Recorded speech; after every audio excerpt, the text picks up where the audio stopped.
ಕೇಂದ್ರ ಬಿಜೆಪಿ ಸರ್ಕಾರ ರಾಜ್ಯಕ್ಕೆ ಅನುದಾನ ತಾರತಮ್ಯ ಮಾಡ್ತಾ ಇದೆ ಅನ್ನುವಂಥದ್ದನ್ನ ಆರೋಪಿಸಿ ಕಾಂಗ್ರೆಸ್ ಇವತ್ತು ದೆಹಲಿಯಲ್ಲಿ ಪ್ರತಿಭಟನೆಯನ್ನು ಹಮ್ಮಿಕೊಂಡಿದೆ.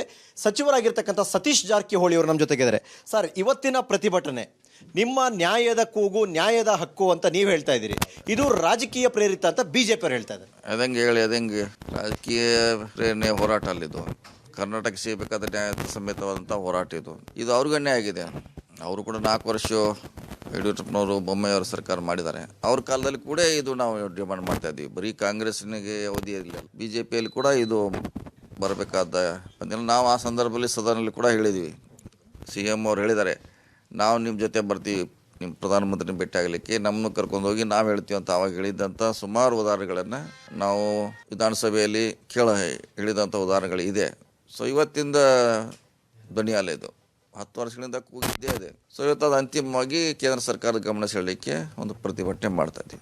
ಇದು ಕರ್ನಾಟಕ ಮಾಡೆಲ್ ಪ್ರೊಟೆಸ್ಟ್ ಆಗುತ್ತಾ? ಹಾಗಾದ್ರೆ ಅಂದ್ರೆ ಇಡೀ ದೇಶದ ಬೇರೆ ಬೇರೆ ರಾಜ್ಯಗಳಿಗೂ ಕೂಡ ಇದೇ ರೀತಿ ಅನ್ಯಾಯ ಆದಾಗ ಸಮಸ್ಯೆ ಆಗಿದೆ. ಅವ್ರದ್ದು ಆಗಿದೆ, ಆಗಿಲ್ಲ ಅಂತಲ್ಲ, ಅವ್ರದ್ದು ಆಗಿದೆ. ಬೇರೆ ರಾಜ್ಯಗಳಲ್ಲಿ ಕೂಡ ಎಲ್ಲಿ ನಾನ್ ಗೌರ್ಮೆಂಟ್ BJP ಇದೆ ಅಲ್ಲೆಲ್ಲ ಪ್ರಾಬ್ಲಮ್ ಸೇಮ್ ಇದೆ. ಅವರು ರಾಜ್ಯಕ್ಕೆ ಕೆಲವು ಕಡೆ ಜಾಸ್ತಿ ಕೊಟ್ಟಿದ್ದಾರೆ, ಅಲ್ಲಿ ಯಾವುದೇ ಮಾನದಂಡ ಉದ್ಭವಿಸಲ್ಲ, ಅವರಿಗೆ ಜಾಸ್ತಿ ಕೊಟ್ಟಿದ್ದಾರೆ. ನಮ್ಮ ಕಡಿಮೆ ಕೊಟ್ಟಿದ್ದಾರೆ, ಕೇಳೋದ್ರಲ್ಲಿ ತಪ್ಪೇನಿಲ್ಲ. ಕರ್ನಾಟಕದ ಸಂಸದರು 25 ಜನ ಸಂಸದರಿದ್ದಾರೆ ಬಿಜೆಪಿಗೆ. ಇಷ್ಟು ಜನ ಸಂಸದರಿದ್ದರೂ ಕೂಡ ಅವರುಗಳೇ ಇಲ್ಲ ಇದು ರಾಜಕೀಯ ಪ್ರೇರಿತ ಅನ್ನೋ ರೀತಿ ಆರೋಪ ಮಾಡ್ತಿದ್ದಾರೆ ಹೊರತು ಅವರ ಸಹಕಾರ ನಿಮಗೆ ಸಿಗ್ತಾ ಇಲ್ಲ. ಅವ್ರ ಸಹಕಾರ ಅವಶ್ಯಕತೆ ಬಹುಶಃ ಬೆಳಿಗ್ಗೆ ಯಾಕಂದ್ರೆ ಬರೋಲ್ಲ, ಪಾರ್ಟಿ ಬೇರೆ ಇದೆ. ಅವ್ರ ಪಾರ್ಟಿನ ವಿರೋಧ ಮಾಡ್ದಾಗ ನಮ್ಮ ಸಹಕಾರ ಮಾಡೋ ಪ್ರಶ್ನೆ ಬರೋದಿಲ್ಲ. ಅದು ಎಷ್ಟೋ ನಿಜ ಇರ್ಬೋದು, ತಪ್ಪಿರ್ಬೋದು, ಪಕ್ಷ ಬಿಟ್ಟು ಬರ್ಲಿಕ್ಕೆ ಸಾಧ್ಯ ಇಲ್ಲ. ನಾವು ಅವ್ರನ್ನ ಭಾಳಷ್ಟು ಸಲ ಅವ್ರನ್ನ ಚಾಲೆಂಜ್ ಮಾಡಿದ್ದಾರೆ ನಮ್ಮ ಸಾಕಷ್ಟು MLAಗಳು, ಮಂತ್ರಿಗಳು. ನೀವು ಹೋಗಿ ನಿಮ್ದು ಏನಾರು ಇದ್ರೆ ನೀವು ಡೆಲ್ಲಿಯಲ್ಲಿ ಹೇಳಿ ನಮ್ಗೆ ಅನುದಾನ ಕೊಡಿಸಿ ಅಂತ ಸಾಕಷ್ಟು ಸಾರಿ ಬಹಿರಂಗ ಚರ್ಚೆಗಳಾಗಿದೆ, ಸವಾಲುಗಳಾಗಿದೆ, ಇದೆಲ್ಲ ಆಗಿದೆ. ಸೊ ಅದರಲ್ಲಿ ಅವ್ರು ನಮಗೆ ಸಪೋರ್ಟ್ ಮಾಡ್ತಾರಂತ ನಾವು ನಿರೀಕ್ಷೆ ಮಾಡ್ತಾರಲ್ಲ, ಯಾಕಂದ್ರೆ ಅವರು ಬೇರೆ ಪಕ್ಷದಲ್ಲಿದ್ದಾರೆ. ಅವರು ಸರ್, ರಾಜ್ಯದ ಹಿತದ ವಿಚಾರಕ್ಕೆ ಬಂದಾಗ ಪಕ್ಷ ಮುಖ್ಯ ಆಗಲ್ಲ, ರಾಜ್ಯದ ಹಿತ ಅನ್ನೋದು ಮುಖ್ಯ ಆಗುತ್ತೆ. ಹಾಗಾಗಿ ಎಲ್ಲೊಂದ್ ಕಡೆ ಎಲ್ಲರನ್ನು ಒಗ್ಗೂಡಿಸ್ಕೊಂಡು ಹೋಗೋ ಪ್ರಯತ್ನವನ್ನು CM ಮಾಡಿದ್ರು ಅಂದ್ರೆ ಅವ್ರ ಹತ್ರ ಮಾಡಲಿಲ್ಲ, ರಾಜಕೀಯ ಮಾಡ್ತೀರಂತ ಬಿಜೆಪಿ ಮತ್ತೆ ಆರೋಪ. ಬರೋಲ್ಲ, ಬರ್ತಾರೆ ಅವರು, ಬರೋಲ್ಲ, ಅವ್ರಿಗೆ ಬರ್ತಾರೆ. ಅವ್ರ ವಿರುದ್ಧ ನಾವು ಪ್ರೊಟೆಸ್ಟ್ ಮಾಡಿದಾಗ ಯಾರೇ ಬರೋಲ್ಲ.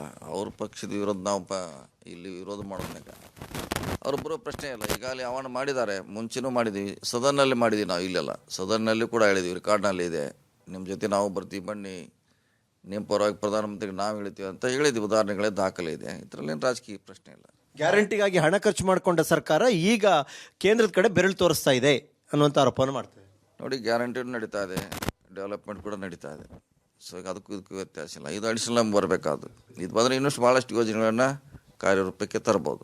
ಸರ್, ಕೊನೆಯದಾಗಿ ಸರ್, ಈ ಹೋರಾಟದ ಪ್ರತಿಧ್ವನಿ ಅಥವಾ ನಿಮ್ಮ ಒಂದು ಪ್ರತಿಭಟನೆ ಕೇಂದ್ರವನ್ನು ತಲುಪುತ್ತೆ, ಅವರು ಅದಕ್ಕೆ ಪ್ರತಿಕ್ರಿಯಿಸ್ತಾರೆ ಅಂತ ಅನ್ಸುತ್ತೆ ಸರ್? ನೋಡೋಣ, ಇಷ್ಟೆಲ್ಲ ಬಂದು ಹೇಳಿದ್ಮ್ಯಾಗ ನೋಡೋಣ ಯಾವ ರೀತಿ ಆ್ಯಕ್ಟ್ ಮಾಡ್ತಾರೆ ಅವರು, ಏನು ಪ್ರತಿಕ್ರಿಯೆ ಅವ್ರದ್ದು, ಏನು ಅವರಿಂದ ಹೇಳಲೇಬೇಕಾಗುತ್ತೆ. ಒಂದು ಯಾವುದರ ಒಂದು ಫೈನಾನ್ಸ್ ಮಿನಿಸ್ಟ್ರಿಂದ ಒಂದು ಹೇಳಿಕೆಯನ್ನು ಕೊಡಲೇಬೇಕಾಗ್ತೈತೆ, ನಿರೀಕ್ಷೆ ಮಾಡಿದ್ದೀವಿ ನಾವು. ಇದು ಸಚಿವರಾಗಿರ್ತಕ್ಕಂಥ ಸತೀಶ್ ಜಾರಕಿಹೊಳಿ ಅವರ ಮಾತು. ಅಂದರೆ ಸಂಸದರುಗಳು ಪಕ್ಷ ಬೇರೆ ಅನ್ನೋ ಕಾರಣಕ್ಕೆ ಅವರು ಸ್ಪಂದಿಸ್ತಾ ಇರ್ಬೋದು, ಆದರೆ ನಮ್ಮ ಪ್ರಯತ್ನವನ್ನು ನಾವು ಮಾಡ್ತಾ ಇದ್ದೀವಿ, ಜೊತೆಗೆ ಕೇಂದ್ರದ ಮುಂದೆ ನಮ್ಮ ಹಕ್ಕನ್ನು ಮಂಡಿಸುವ ಪ್ರಯತ್ನವನ್ನು ಮಾಡ್ತೀವಿ ಅನ್ನುವಂಥದ್ದು ಸಚಿವರಾಗಿರ್ತಕ್ಕಂಥ ಸತೀಶ್ ಜಾರಕಿಹೊಳಿ ಅವರ ಮಾತು. ಕ್ಯಾಮ್ರಾ ಪರ್ಸನ್ ಮುನ್ರಾಜ್ ಜೊತೆ ಸುಕೇಶ್, ಪಬ್ಲಿಕ್ TV, ನವದೆಹಲಿ.